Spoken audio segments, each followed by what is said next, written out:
I'm Trish. And I'm Brandi. And you're listening to episode 32 of Connected Conversations. This is your space where international teachers, leaders, and parents like us come together for real talk, real advice, and tools to navigate life in international schools around the world. Between us, Brandi and I have been doing this teaching gig internationally for nearly 40 years across multiple continents and more than a dozen countries now. Yep. And today we're talking about one of the most practical, emotional, chaotic, and weirdly personal parts of becoming an international teacher: packing. And not just packing as in, here's a list of shirts, shoes, chargers, and socks you need. No. You can find plenty of those lists online. This episode is not your average moving abroad checklist. No, it is not. This is the real lived advice version. The advice you get after someone has packed the wrong things, brought way too much, forgotten something oddly important, blown a fuse with a hair straightener. Oh, did you do that? Paid too much for shipping, or realized guilty. or realized that one comfort item mattered more than half the clothes in your suitcase. For sure. This part of this episode is about part of our Teacher Toolbox series. Wow, yes. I couldn't pack that sentence together. Okay, this is where we share practical strategies and tools to strengthen your international teaching practices. But today we added to the Teacher Toolbox a little differently. We're not talking about classroom displays, lesson planning, or behavior routines. We're talking about step 0 of international teaching, the move. The move. Because before you can step into a classroom abroad with confidence, you need to get yourself there first. That's okay. Right. You have to decide what supports your new life and what just creates more weight, stress, and airport sweating. So are you ready? It's time to get connected.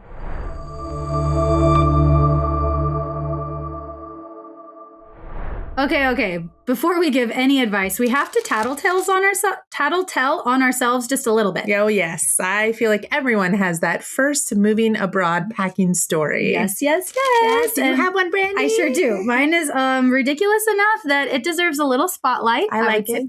Tell me again. I'm ready to shame you. Go ahead. Okay.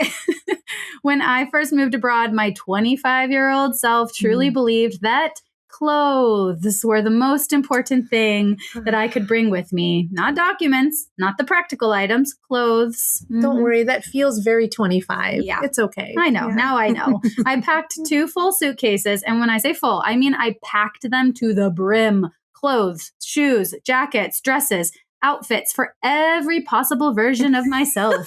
Casual Brandi, professional Brandi, cute brunch Brandi, mysterious European evening walk Brandi. Oh, wow. Mysterious evening European walk Brandi sounds like she had a real vision. She really did. She did. And she had no idea about baggage weight restrictions. Oh, dear me. My bags were so packed that I had to literally sit on them to zip them. I'm not even joking. I've seen those in videos, I know. But that was you? It was really me. I was sweating. I was wrestling with the suitcase. I was bargaining with the zipper. Like, please, we're starting a new life together. And what did you bring in your carry-on, might I ask? Okay, some good things. My laptop, a tablet, a couple of electronics, and one blankie, my favorite blankie. So basically your entire move abroad, strategy was like clothes and an emotional support blanket, right? Like a toddler, yes. Yeah. That is exactly what it was. Did you have snacks, Brandi? No. And I was cranky. That's exactly what it was. Very toddler-esque. Yes. Okay. But at that time, I think I felt that if I could bring all my clothes, I could bring all of myself. Oh. I wanted to feel pretty. I wanted to feel confident. I wanted people to see who I truly was. Wow. In all seriousness, that actually makes a lot of sense. When everything is changing around us, it's really natural to cling to the things that want to make you feel like you. Yes. And I have so much kindness for that version of myself now, but I learned really quickly that clothes don't really do anything. And they didn't help me. I mean, they do something. They keep you clothed. They keep you covered. But at that out time, of jail. But at that time, it didn't do anything to help me settle, aside from giving me outfit options, of course. Which is nothing, but it's also kind of everything. Exactly. I realized that the people I was meeting made me already feel seen because I was here abroad. I was already interesting because I had moved internationally.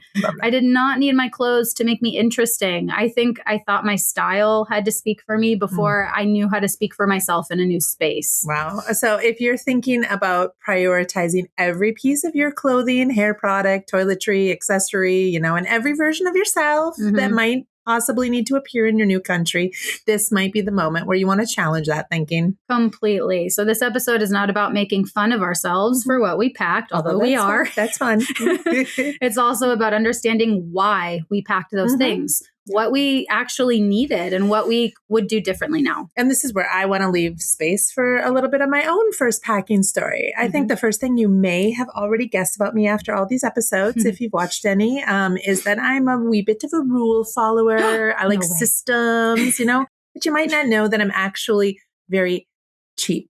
Oh, I mean, frugal. That's what I like to call it. Better frugal. term. Okay. But it really comes down to the fact that I refuse to pay airline overcharges. It comes to that. So I certainly didn't want to go over my baggage limit weight. So I'm always that person stepping on the suitcase, on the scale before I leave, So I did a lot of like Marie Kondo style thinking before I moved back all those years ago. This was 2004 when I first did it, right? So, oh my gosh, 22 years. Yeah.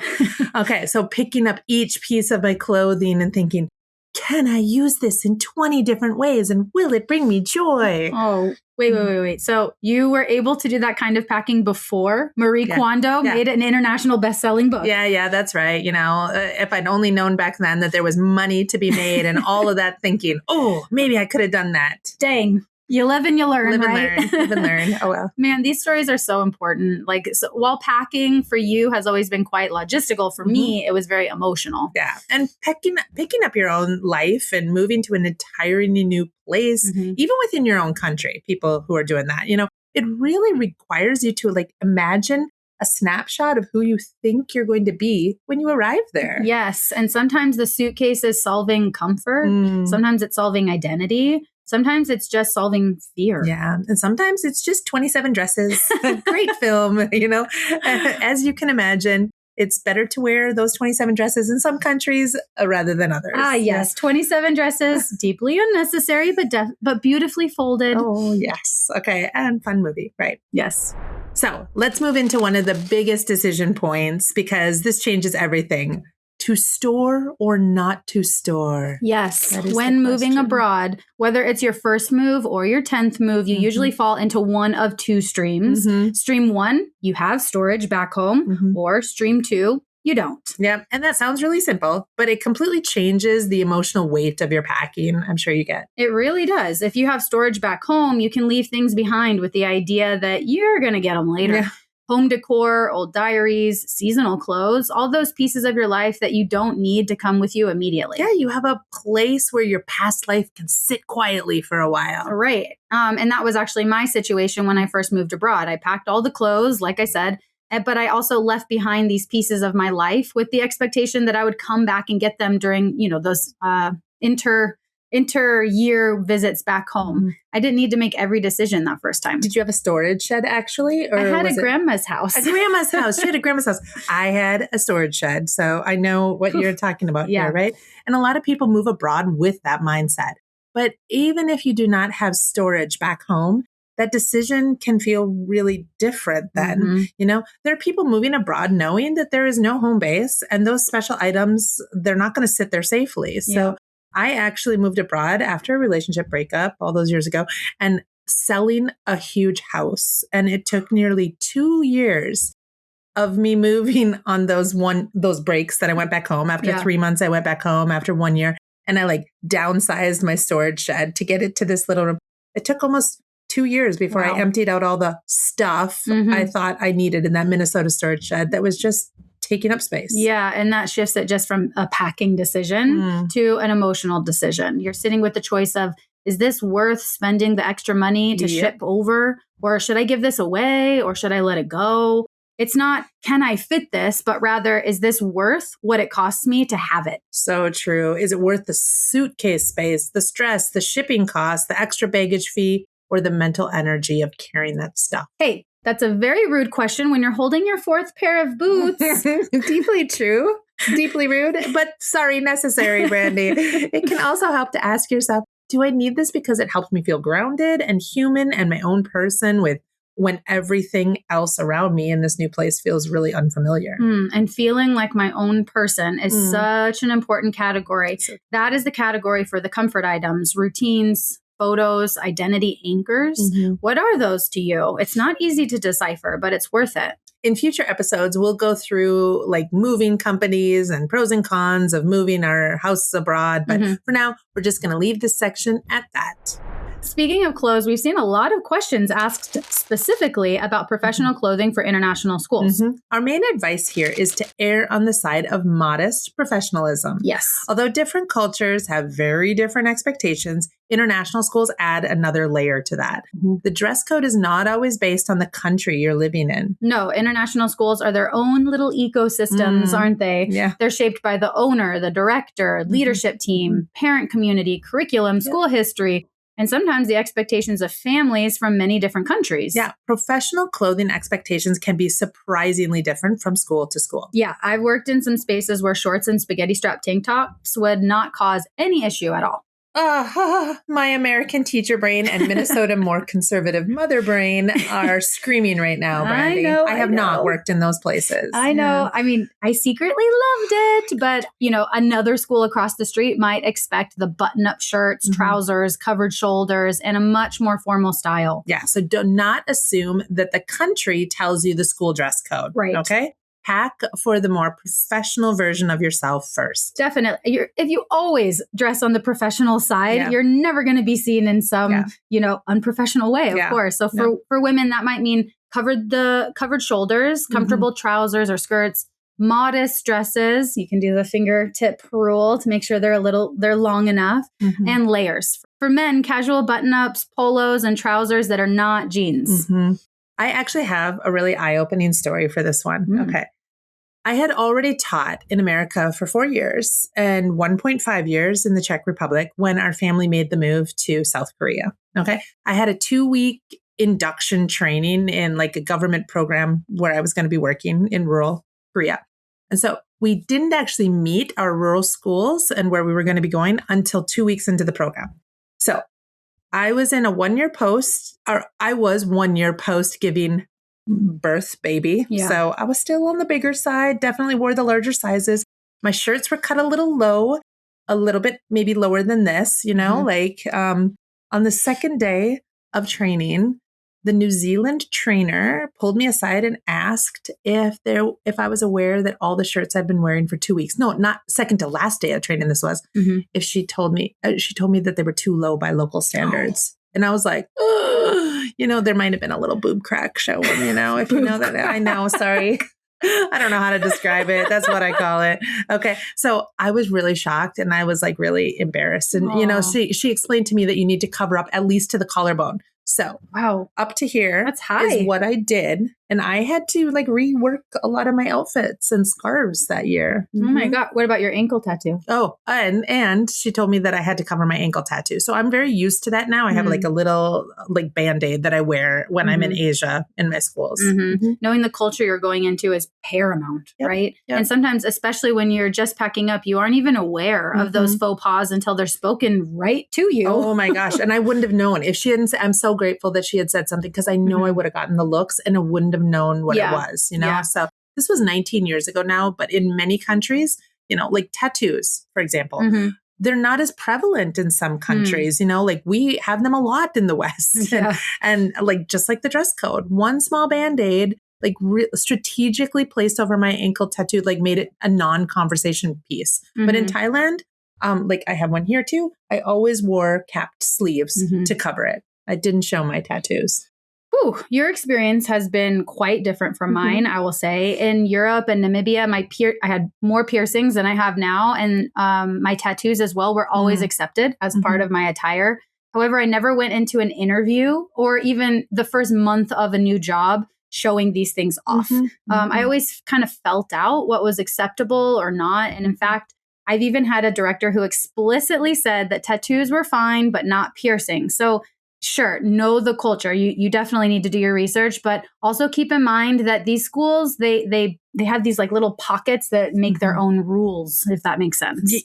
And this is something that like I counsel a lot of schools who are writing their like staff code and their policies right now, I tell them, be explicit in your policies, because you can ask for that as a teacher. You can ask for that when you're signing the contract. Can I see the staff handbook? Because you get that information up front, or you can ask those questions. It's not about lying. Yeah. It's about knowing the culture you're really going good into. Advice. So, okay. And you should adapt to that culture. You know, I have never been that hands on hip, defiant Westerners. And there are plenty of them out there, out here in our world, who say, well, they should just stop looking at my boob crack. You know, like I'm a firm believer that I'm in their country and I need to adapt to their standards and their norms. Yeah. So, you know, bring your favorite jeans, obviously, but just be aware that few schools will actually let you wear them to work. Yep. I think in my 21 years of abroad teaching, I can count on one hand how many times I've felt comfortable or even been allowed to wear jeans to school. Wow. It's just not the dress code in the schools that I've chosen to work in. But hey, I've been able to wear jeans in my school. So I understand we might be giving some conflicting advice, but really what we're trying to say that if it's something that's important to you, ask upfront in your interviews about the dress code and save yourself some future stress and just be prepared. Yeah. Don't fight that system if you don't need to. Hey, Brandi, I think we should share some advice on hair appliances in this next section. No. Do you have any? No. Do you know someone? I know where this is going. So save your space and the hassle in your luggage. And I just don't think you need to bring all of those appliances, folks. In many cases, it's cheaper and easier to just buy new hair appliances in the country you're moving to. Then pack your old straightener, curler, or blow dryer with converters and adapters. Yeah, because voltage is real. Yeah, voltage is very real. And some of us have learned that fuses are easily blown when voltage is not considered. And you're bringing over your own hair dryer. Save yourself the hassle. Leave the old ones behind. Buy a cheap one. Yeah. Or better yet, every time you move to a new country, there's people leaving. And these are the things that they sell when they go. So like Facebook groups and all that are always going to say selling, and you get it like half price generally. So true. So like bathroom appliances, kitchen appliances, I always have gotten them this way. I have learned that this is great advice. If you were picking up what we were putting down, I definitely brought over my American hair straightener and had like a normal converter with it and plugged it in, and the voltage difference blew out not only my hair straightener, but it also blew the fuse in the apartment as well. Because we use 180 in the States, and over here it's 220. I think that's what the problem is, you know? Yeah, so I've given up on trying to figure it out. I just buy things in the country I'm in. We're not trying to add landfill waste, but we're trying to say some things are worth it. Some things are important. Okay, so set some money aside for that startup appliances fund, so you can purchase those things in the country you're moving to. The things that they might not be your dream versions in the beginning, but they'll be enough to function for the beginning. And on this note, like check the voltage, plug types before you pack electronics. You know, not just an outlet converter. No one wants to begin their international teaching career with a small bathroom blackout or a fire. You don't even know the number to call in a fire emergency. Don't do it. Okay? I travel everywhere with this like universal little plug. You can buy it at any airport, but it has all of the countries around the world come out when you press the little clicker button. And it's so easy. Take it anywhere, practical. Right? I do. It's amazing. So practical. All right. I can't believe Brandi made me wait this long in the episode to talk about the number one most important thing that I carry in my bag every time, my documents folder. Yes, yes. This is the part where we lovingly say, please do not use your entire packing brain on outfits like I did, and then casually toss your documents into a random folder. Oopsies. Oh my gosh. Your official documents are not the place to improvise. No. Okay. You need your teaching documents, your visa documents, your passport, your copies of important identification, contracts. Yes, the contracts, you know, medical records if required, and anything your school has asked you to provide, bring them up front. Bring them in a handy little binder and put them on your person. You know, they're their carry-on stuff. Yeah. If you've prepared correctly based on our advice in previous episode, and Brandi, she has made this great resource on our website that gets all those documents sorted. Like this is the most valuable and expensive thing that'll probably be in your luggage.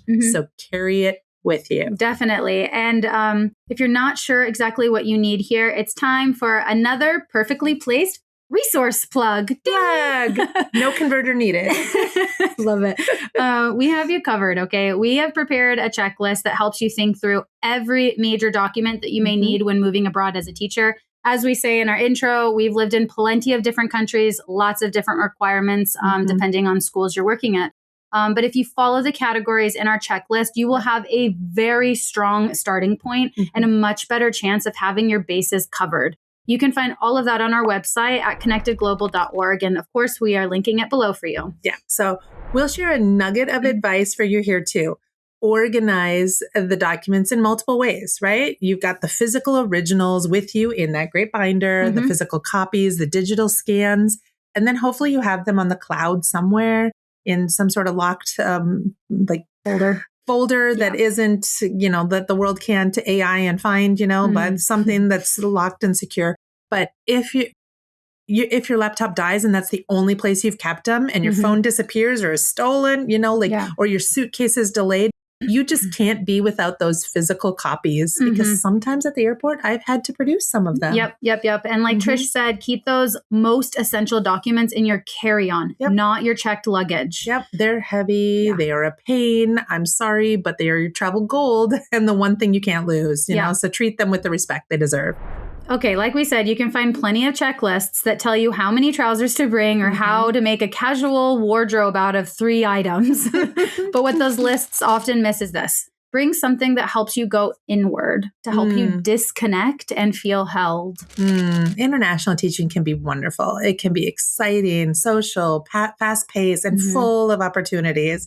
But it can also be really tough, okay, especially at the beginning. Like go back to our culture shock resource that we've got on this. Yeah. It's real. And every basic task just takes more effort than usual. So true. You're learning where to buy food, how to get to work, how your apartment works, what your school expects, who your people are now, and how to exist in this completely new place. And that's a lot.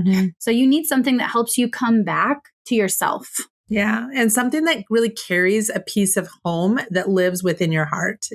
This could be a journal, a diary, a favorite book, tarot cards, if that's your thing, like it is for Brandi, a blanket, photos. That's my thing, right? Meditation cards, art supplies, or anything that really helps you settle your nervous system. And this connects back to that question, do I need this to feel like my own person? Exactly. And comfort items are not silly. No. They can be a part of how you regulate yourself through change, but choose them carefully. Yes. You probably don't need 3 boxes of sentimental items, but you might need 1 small pouch of identity anchors, if that makes sense. And these are things that remind you, I'm still me, even here. Yep. I have one specific thing that I pack in my bag that helps both me and my new home and my new classroom. Photos. Okay.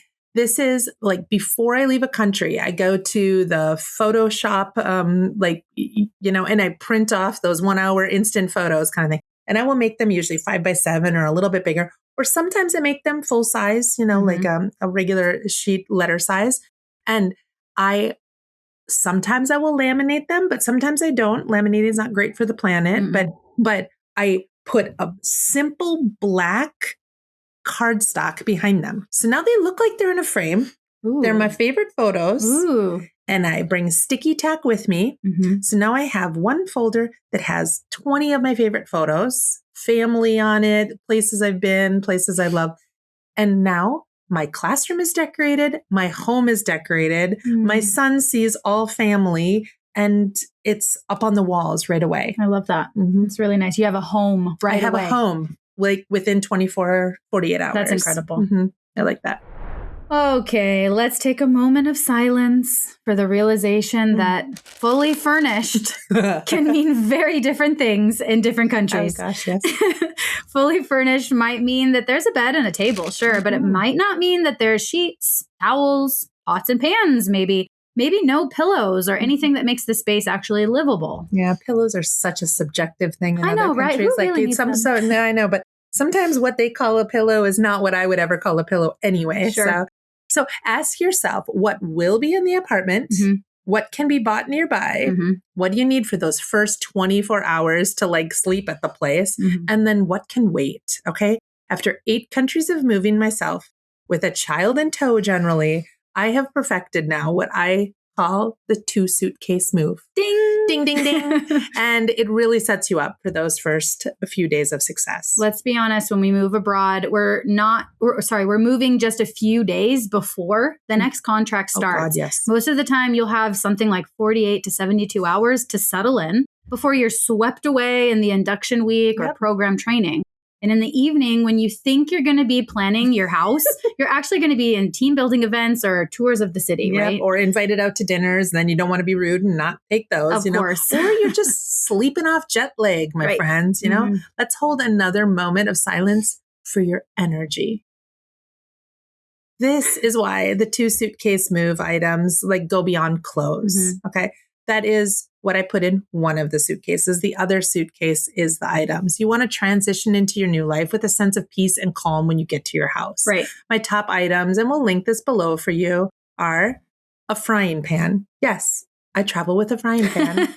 A small one, but a spatula. So you can make breakfast that next morning because you're going to find eggs somewhere or you're going to find toast to make French toast of sorts, Okay, so a thin blanket or sheet, whatever, because your new bedding size might not fit a fitted sheet or something like that. So don't plan that part, but you might need to cover yourself that first night in your room. Yeah. And remember those first few nights, think, I'm going to be tired. I'm going to be hungry and I'm not going to want to explore a city and figure out restaurant menus in a foreign language, right? But I am probably going to have a small convenience store somewhere nearby, and it'll probably be ramen noodles and maybe eggs for those first few meals. Yeah.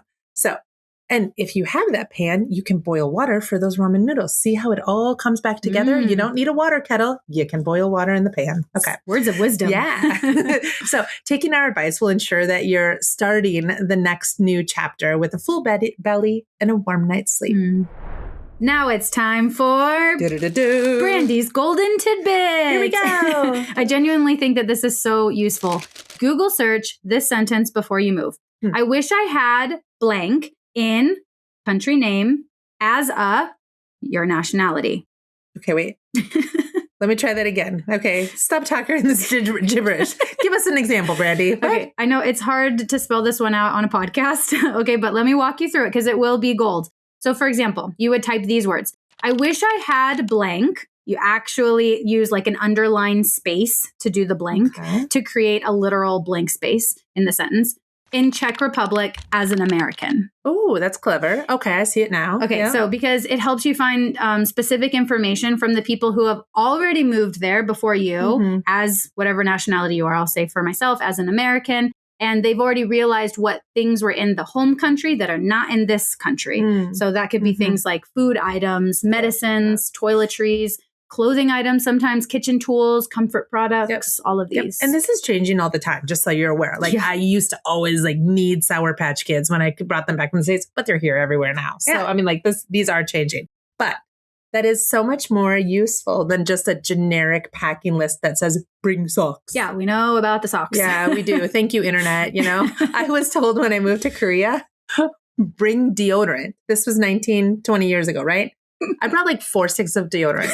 First of all, I've learned a human doesn't use 4 sticks of deodorant in a year. So that was wasted.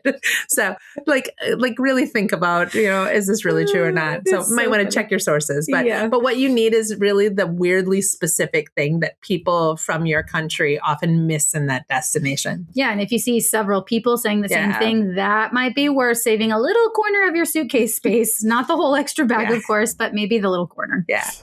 Okay, so now we need to talk about the classroom supplies conversation because as teachers, we kind of want to move with some of our stuff, right? So in our research and in a lot of moving abroad advice, we have seen people suggest bringing classroom supplies with you. Yeah. And we want to be really careful here because teacher culture varies a lot. Definitely. In some countries, especially speaking from the American side, teachers buying their own classroom supplies is very normalized. Many teachers are used to buying their own materials, running fundraisers, creating wish lists, or doing whatever that they can do to make their classrooms work. Yeah. It's normal, unfortunately. We admire them, but that is generally not the expectation in the international schools world. Right. International schools are independent businesses, right? They have budgets. They're not federal or state schools in the same way that we are. So And part of the picture they usually want to present to parents is how well resourced or well stocked they are. Right. So they're able to provide what students need. Yeah. So the pressure to personally supply your classroom is not usually put on the teachers in the same way. But that being said, international schools also have this quick turnover, right? So when you arrive, you may also inherit the supplies from the previous teacher. And sometimes that is totally amazing. A gold mine. And sometimes it's like really overwhelming. Like, why do I have so many tacks in a drawer? Like, what did this teacher before me do? Or have you ever had like the cupboards upon cupboards full of someone else's systems, laminated materials, the mystery labels, old displays? The things that you don't really know whether you're allowed to throw away. I know, like I had this one classroom in Thailand for 3 years and I just kept the old teacher stuff there in the corner. And I was like, I'm never going to hang this up. But I also don't like to throw things. I'm not wasteful. So anyhow, I think it did in the end. Yeah. But, so what should teachers bring? Bring digital things. Yes. Really arrange your digital files before you leave so you can print when you get there. Okay. Not big, bulky physical things, right? You like your systems, your routines, your templates, printable displays, visual routines, labels, planning resources. Get those sorted before you go. Your life will be easier. Yes. You can print, adapt, recreate once you get to your new school. Exactly. Trust yourself that you can just recreate it. And especially for the primary and early years teachers out there, many basic materials can often be found locally too. Those like little magnetic letters or the puzzles. Blocks, loose parts, the baskets, just like those basic manipulatives. Yeah, for sure. Like all those scissors, all those things are going to be in your classroom, folks. So we don't have to do that, Check local shops, school storage, Facebook Marketplace when you get there, parent groups, secondhand groups. You may be surprised by how much is available once you arrive. South Korea, Malaysia, and China were my 3 favorite resource countries to work in because they had such cute local paper shops, like everywhere, like on every corner. And I had everything I could buy from like little colored dice, like little cubes to different paper clips that I used for spinners in my classroom, stacks of laminating paper. Like I said, again, consider, do you need this for the planet? All of them. But, like all of these things that I've actually taken out of those countries because I haven't seen them as cheaply and as easily there. So, The exception here, though, might be something small. You could bring something personal, something that is high impact to whatever your routine is for your classroom. It could be like a favorite read aloud book. I always bring How to Fill Your Bucket or a bucket, How to Be a Bucket Filler. It's my favorite. And I'm never quite sure if my new school is going to have that. So I bring that with me. It could be like something like a tiny puppet that you use all the time, a small set of cards, or something that's really deeply connected to your teaching practice. Yeah, in the school we just worked at together, I remember one teacher arrived on day 1 and she had this like little feelings, like stuffies. That was amazing. So she came out of the States. I'm so glad she brought that with because it was something just formed the foundation of her classroom routine. So that was really, really cool. So you don't need a whole bag of teaching materials. I usually travel with a little tiny plastic, like it's almost like a suitcase kind of binder of them. But you don't need a traveling suitcase cupboard. No. But just a small little something that is some of your basics. That's what you'll need. Yes.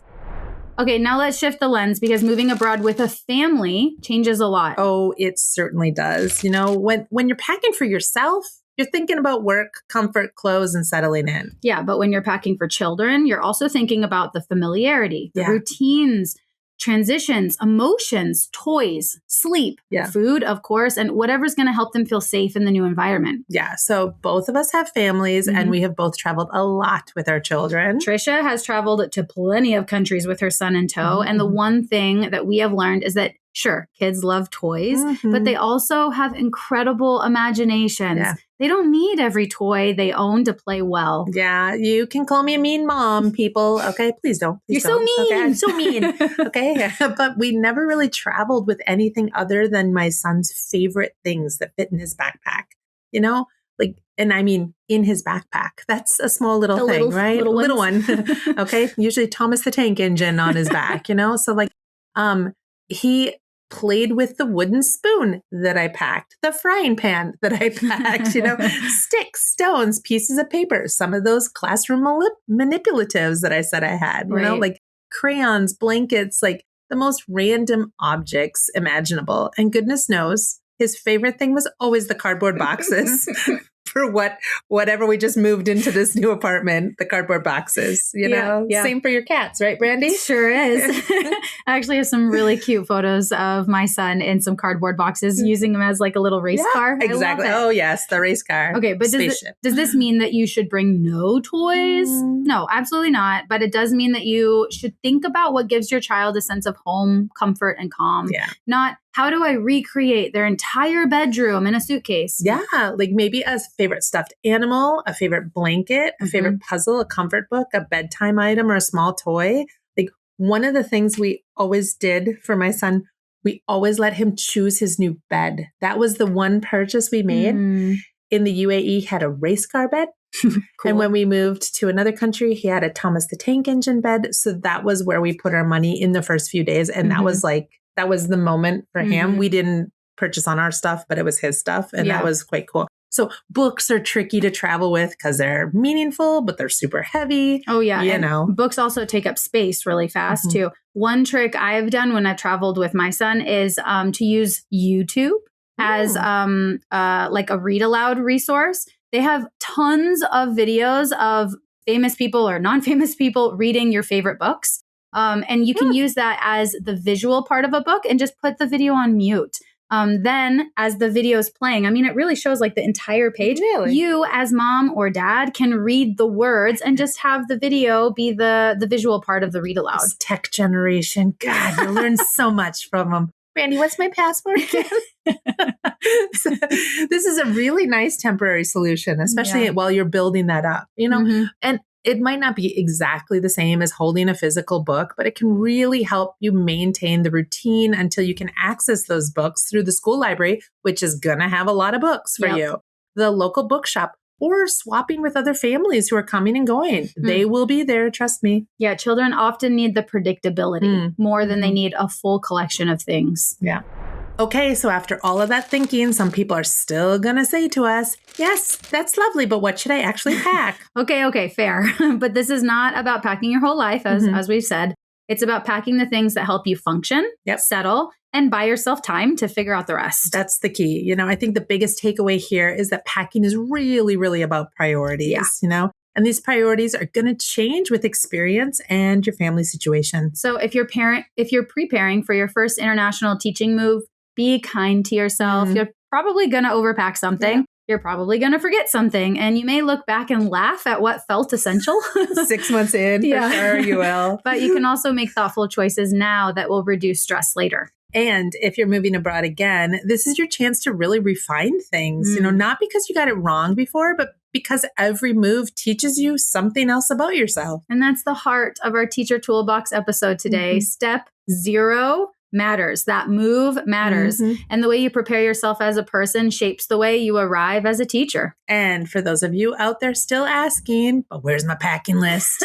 We've linked our handy dandy resource for you with all these insights below. Don't worry, we got you.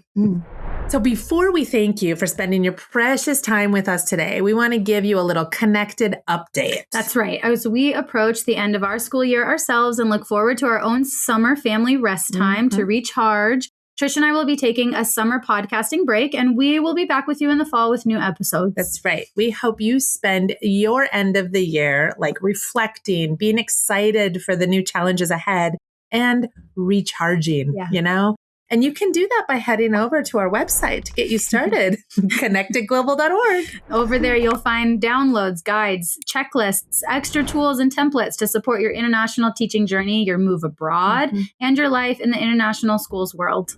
And once again, last time I promise, do not forget to check out our official documents abroad checklist if you're preparing for a move. It's really designed to help you organize the paperwork side of moving abroad, so you're not trying to remember everything from memory. And don't forget, you can also book a consultation with us on our website, whether you want to talk about packing, moving abroad as a teacher, international school contracts, school choices, teaching overseas with a family. Really, any topics, questions, or options that you're considering, we would love to chat with you. And if you want to keep hearing from us, make sure you sign up for our newsletter for quarterly insights into international education. We would also love to hear from you. So comment with your stories, topics, questions, or struggles. Tell us about what you packed that you absolutely did not need. Tell on yourself. Or what you brought that ended up meaning everything. Mm-hmm. And if this episode was helpful, please subscribe. Share it with someone that is preparing to move abroad or leave us a review. Yeah, it really does help more international educators, school leaders, and families find our show. Yep. So until next time, may your suitcases be light. Your documents be organized. And your new beginning be grounded and international.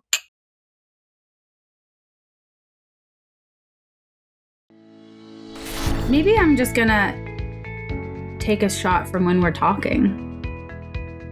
I don't know. Is that good? Yeah, I think so. Every thumbnail, we're like, we don't know what we're talking about. We know. We know. We know. Okay. I love when we're like starting to read and we're like, oh. And cut. I realize my cup's the same. Oh, well. Cool. You want to grab it as well? Let's see if anybody ever notices. I think we're going to get comments. Trisha has the same cup. Same cup, back to back. Do they film this on the same day? Gas. Okay.